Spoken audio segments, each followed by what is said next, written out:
Assalamualaikum warahmatullahi wabarakatuh.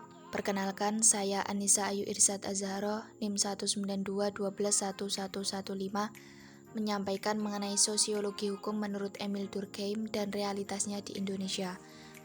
Berikut profil David Emil Durkheim, pencetus sosiologi modern. Bahwa sosiologi hukum menurut Durkheim, di dalam teorinya Durkheim menaruh perhatian besar pada kaidah-kaidah hukum yang dihubungkan dengan jenis-jenis solidaritas yang dijumpai dalam masyarakat. Durkheim bertolak dari penemuan di masyarakat dengan metode empirisnya bahwa hukum sebagai moral sosial pada hakikatnya adalah suatu ekspresi solidaritas sosial yang berkembang dalam suatu masyarakat. Hukum adalah cerminan solidaritas. Menurut Durkheim, dalam solidaritas ada konsep kolektif atau kesadaran bersama yang merupakan hasil kepercayaan dan perasaan dari seluruh anggota masyarakat. Selanjutnya yaitu hukum sebagai cerminan solidaritas. Durkheim merumuskan hukum sebagai suatu kaidah yang bersanksi. Berat ringannya tergantung dari seberapa berat pelanggaran. Dengan demikian, maka kaidah dapat diklasifikasikan menurut jenis sanksi yang menjadi bagian utama dari kaidah hukum tersebut. Kaidah hukum yang sanksi-sanksinya mendatangkan penderitaan bagi mereka yang melanggarnya disebut kaidah hukum represif. Maksud dari pemberian hukum tersebut adalah mengurangi kehormatan seorang warga masyarakat, merampas kemerdekaan dan kenikmatan hidupnya. Biasanya hukum yang memiliki sifat represif ada pada masyarakat dengan solidaritas mekanik. Hukum pada masyarakat dengan solidaritas organik lebih bersifat restitutif atau memulihkan.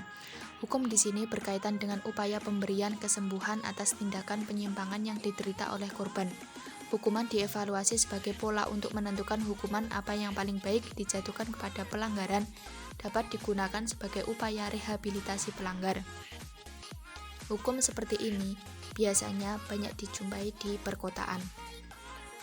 Di Indonesia yang beragam suku, budaya, serta solidaritasnya, maka beberapa masyarakat memiliki hukum represif yang sesuai dengan adatnya.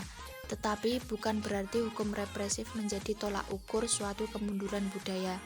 Justru dengan adanya hukum seperti itu di Indonesia, maka bisa mengajarkan masyarakat lain untuk menghargai dan menghormati tatanan hukum atau norma yang ada dalam suatu wilayah. Tetapi hukum yang bersifat restitutif sekarang lebih dominan di Indonesia karena lebih universal dan mulai bisa diterima di masyarakat adat sekalipun. Indonesia merupakan negara yang beragam dan begitu pula tatanan hukum yang ada. Hukum di Indonesia dibentuk berdasarkan norma dan tatanan yang sebelumnya sudah ada di Indonesia dan juga disetujui secara nasional. Oleh karena itu, patuhilah hukum dan aturan yang ada.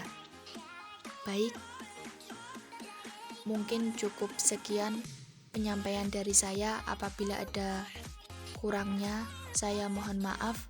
Wallahu a'lam bishawab. Wassalamualaikum warahmatullahi wabarakatuh.